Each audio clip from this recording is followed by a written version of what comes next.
For as long as we've looked up at our own growing numbers, we've asked this one fundamental question.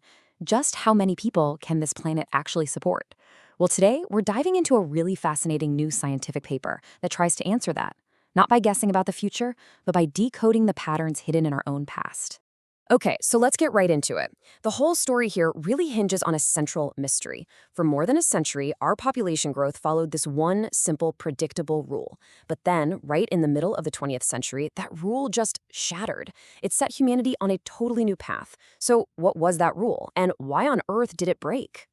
All right, before we go any further, we've got to get our heads around this core idea: carrying capacity. Now, for most species, it's pretty straightforward, right? It's the number of critters an environment can feed and support.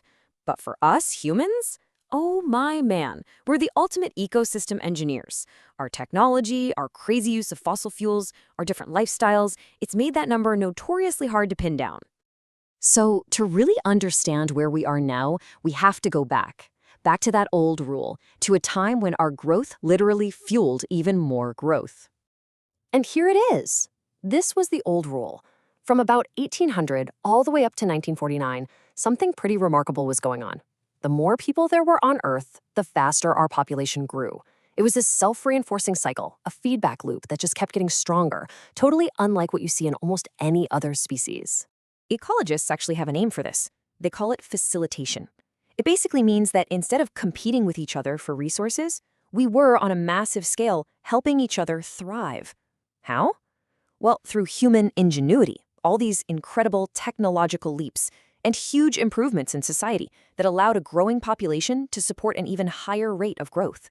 But that era of explosive, self-fueling growth, well, it wasn't going to last forever. Everything was about to change. This is the story of a dramatic turning point, the Great Reversal. So after more than 100 years of the same pattern, the entire system just flipped. The paper actually pinpoints this shift with startling precision.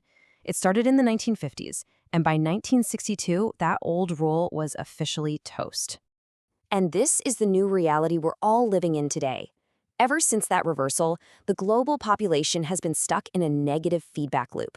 For the last 60 years, every time our total numbers go up, our rate of growth actually goes down.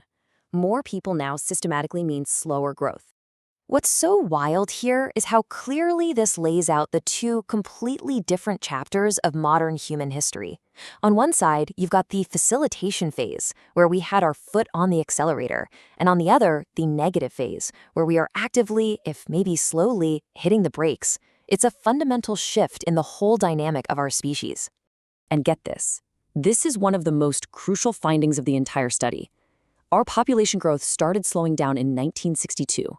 That's a full 8 years before 1970, which is the year scientists generally agree we went into biocapacity deficit, the point where we started using more resources each year than the Earth could regenerate.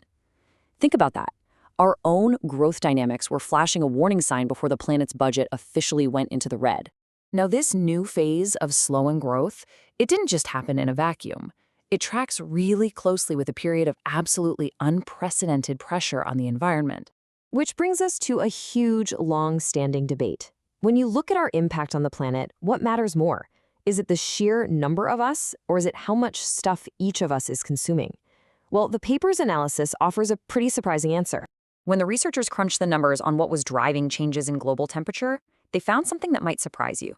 They discovered that total population size was a stronger statistical predictor of those changes than how much each person was consuming on average.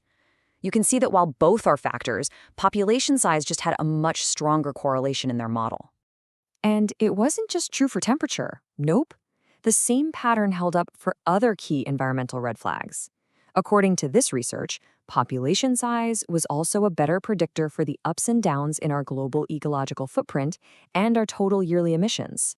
Okay, so armed with this understanding of our two totally distinct growth phases, the researchers were able to do something pretty remarkable: calculate two very, very different estimates for Earth's carrying capacity. And it's so important to understand how they got these numbers. They aren't based on some abstract model about how much food or water there is. Nope. They are derived directly from the data, from the relationship between our population size and our growth rate in those two eras. It's an estimate based entirely on our own behavior as a species. So the first number is what the paper suggests is a sustainable carrying capacity.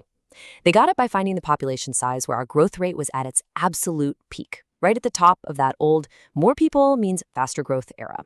And that number is about 2.5 billion people. Then you have the second number, the maximum carrying capacity. This one is calculated by taking the trend from our current negative phase, where more people means slower growth, and just projecting it forward until that growth rate hits zero. And based on that trajectory, the model predicts we'll peak somewhere around 12 billion people. And here's the thing.